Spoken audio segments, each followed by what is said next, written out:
അത് 1.50 അല്ല, 2.2 വരും. നമുക്ക് പറ്റിക്കാൻ പറ്റുന്ന പാർട്ടിയാ. നമുക്കൊന്ന് ചവിട്ടി പിടിച്ചാൽ ഒരു 1.30 കിട്ടും.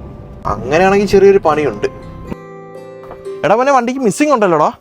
മിസ്സിങ്ങിനാണ് ചാൻസ് ഇല്ല, സർവീസ് എല്ലാം കഴിഞ്ഞ് നടക്കുക. 1.50 നടക്കത്തില്ല, ഒരു 1.30 ആണെങ്കിൽ ഓക്കെ. വണ്ടിയുടെ പെയിന്റിംഗ് ഒക്കെ പോയിരിക്കുക. എടാ മോനെ, ഒരു 1.30 ആണെങ്കിൽ ഓക്കെ. അമ്മ അടുത്തൊന്നും ചോദിക്കണമായിരുന്നു. ഓക്കെ ചോദിച്ചോ. ചേട്ടാ, നിങ്ങൾ പറഞ്ഞാലൊക്കെ ഓക്കെ. അത് വേണ്ട, നിങ്ങൾ പറഞ്ഞ റേറ്റിന് എനിക്ക് ഓക്കെ. നീ ഒന്ന് മണ്ടത്തോടെ കാണിച്ചാ? നമ്മൾ പറഞ്ഞ റേറ്റിന് വണ്ടി എടുക്കാറുന്നല്ലോ. നിനക്ക് എന്ത് പറ്റി?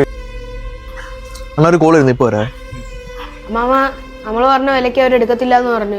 വണ്ടിക്ക് ഇച്ചിരി പണിയുണ്ടെന്ന്. അങ്ങനെ നീ കൊടുത്തേക്ക് മക്കളെ, അങ്ങ് വണ്ടിക്ക് പണിയുള്ളതല്ലേ.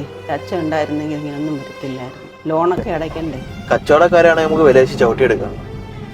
ഇതവരെ അവസ്ഥ കേട്ടിട്ട് എനിക്ക് പറ്റിക്കാനും തോന്നിയില്ല. പാവങ്ങളാ.